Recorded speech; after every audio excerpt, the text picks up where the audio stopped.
Hey, what's up YouTube?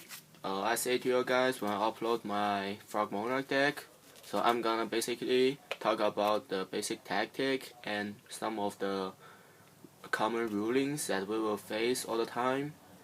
So the Frog Monarch is based on the Frog engine and be able to serve the Monarch by getting enough tributions to get out the high level monsters. So the basic frog engine will include one swap frog. The swap frog is basically like the monster foolish burial for the frog engine. Like the effect is summon it, and you can, not you must, but you can select one aqua type monster from your deck to the graveyard. So basically, if you're gonna normal summon this, the first thing you wanna throw is Tribune Frog, and after, let me fix the light first. A little shiny right now. So basically, you are gonna dump your Tribune Frog into the graveyard. That's probably you will do every turn. Every turn you open up with a swap frog, and you know the swap frog has such a long effect, so it's not gonna be only it can dump a frog into the graveyard. But basically, you have to know this, but I don't think you have to know this right now, because Fishbark is banned right now. But if you're gonna use it before or after March 1st, if it's gonna release, the swap frog, it says send one level 2 or lower aqua type monster from your deck to the graveyard. So basically, the Fishbark is a fish type monster, so it cannot be thrown by the effect of swap frog. So the second effect of swap frog, it can bounce back one monster from your side of the field to the hand, and give you the chance to normal summon one extra frog monster from your hand, instead of except swap frog. But it's not gonna be, if you wanna bounce this back to the hand, you must normal summon one frog, because the bounce back effect is the cost. So you cannot negate one cost. You just pay the cost, and it gives you the chance to normal summon extra one, but it's not appropriate. So next time when you face a Frog Monarch, so you have to know the swap frog can actually just bounce back to the hand. They don't have to do anything next. So they are gonna end up with turn, and they have a clean field. So waiting for dragging out Battlefighter, Tragodia, something like that. So swap frog, the second thing will be is Ronin Totem. It's not much rulings with this card. You just basically remove one frog from your graveyard and special summon this. And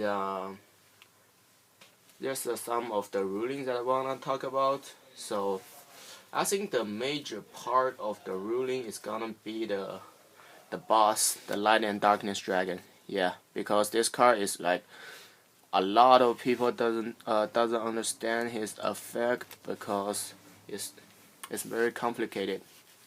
So actually, when this card hit the field, it will be double attribute. So let me give you an example.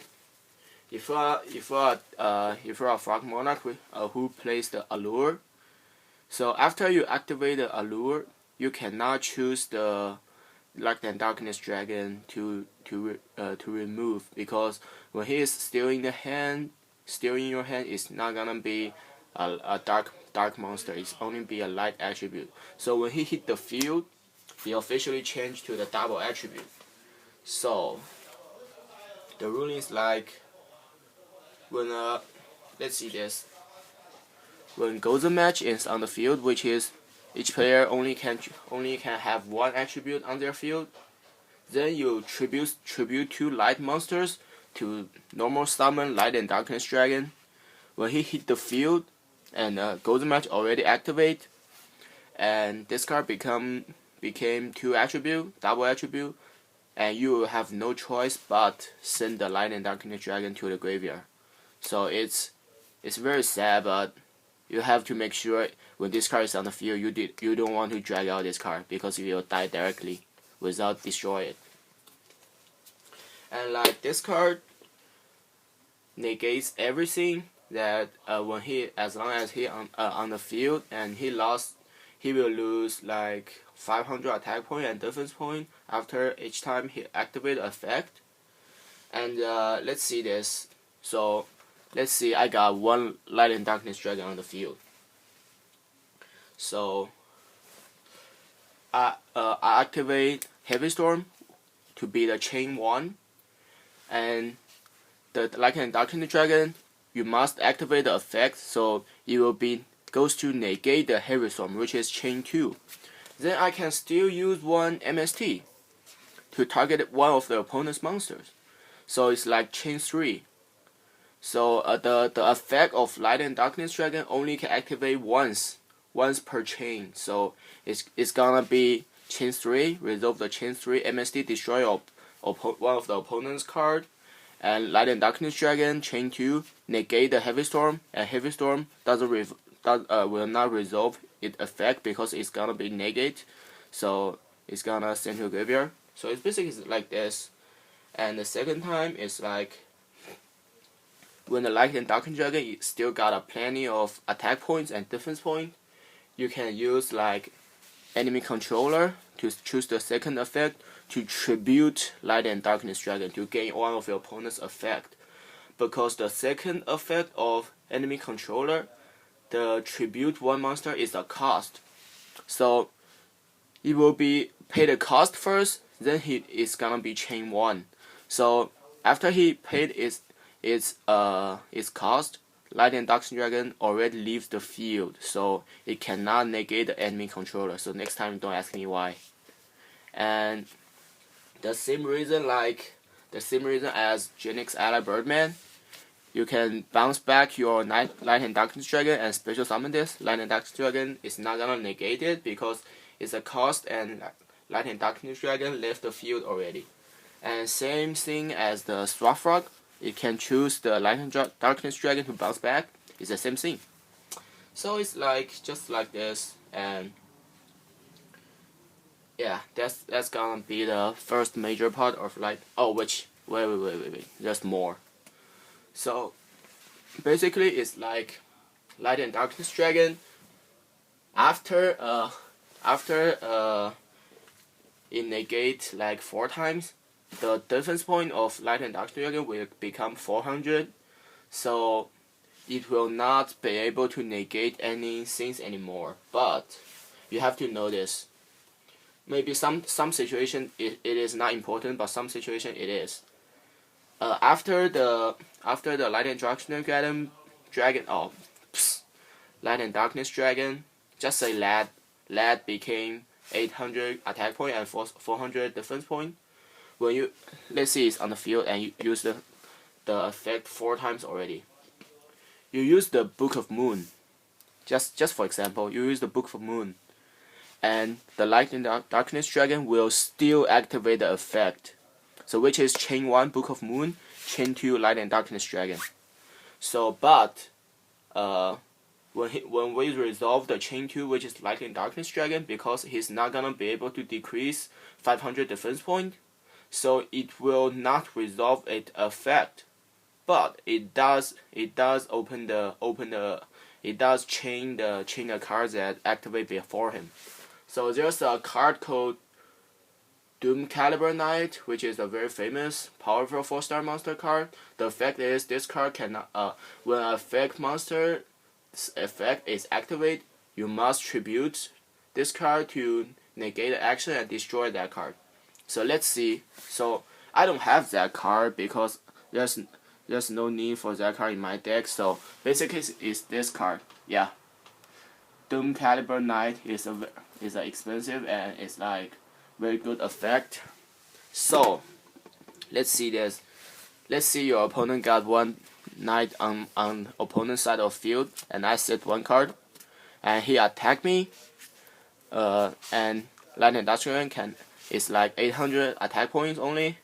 You use the Book of Moon to choose whatever you want, and Light and Darkness Dragon will go straight to chain 2 to the Book of Moon, then the effect is activated, so the Doom Caliber Light must tribute itself to destroy your Light and Darkness Dragon, even though it's not gonna be able to resolve its effect, but it's still activate. So that's a very, very important thing. Like, you will see this situation probably, and I won't compare two cards, and I will explain to you why.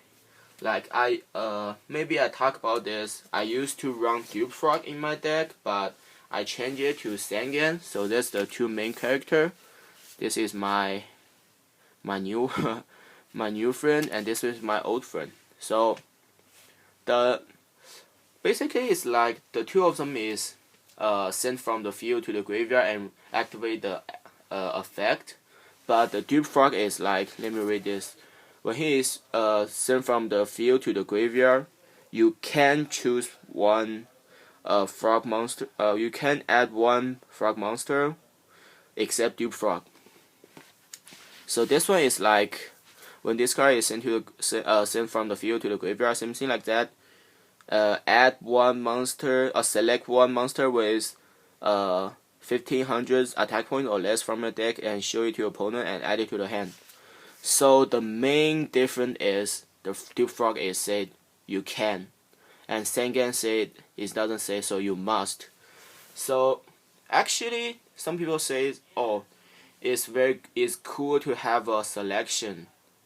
So it's cool to have a choice, but I have to say it's like the Sangan's effect is much better, because the Dupe Frog, the effect will sometimes so-called miss the timing. So after Dupe Frog is sent to the graveyard, you have to select whether activate the effect or not. But you have to say, like, your opponent got a Sangan, just for example. So you use wait, let me get one. So I really want to show off this, because I say to you guys, I ordered one super rare assassin already, but it's mailed to my house today, so I'm pretty happy about that. So I'm gonna use this card for my example. So you use the enemy controller, tribute the Dupe Frog. So when the timing is like this, you are gonna select whether you are activate the effect or not. But the last thing you did is take over the gravekeeper assassin. So when this chain is over, the last thing you did is take over the assassin. So after this is resolved, so you already missed the timing to choose whether to activate the effect or not. And same thing as the tribute summon. You tribute this card, and you have to select whether you are activate or not, but then you got one Vanity Sphin out. And the last thing you did is summon Vanity Sphin. So this will be missed the timing. But Sangan, you must choose activate the effect, so you will not miss the timing, which is much better than miss it. And same thing like the Tengu. Tengu, you must activate the effect. That's why Tengu is so good and will not miss the timing. Yeah, so this gonna be part 1, because the limited is like 15 minutes. So I'm gonna try to do the part 2 to explain more cards to you guys. So hopefully you guys enjoy. So I'm gonna go straight and get the second part. So go check it out.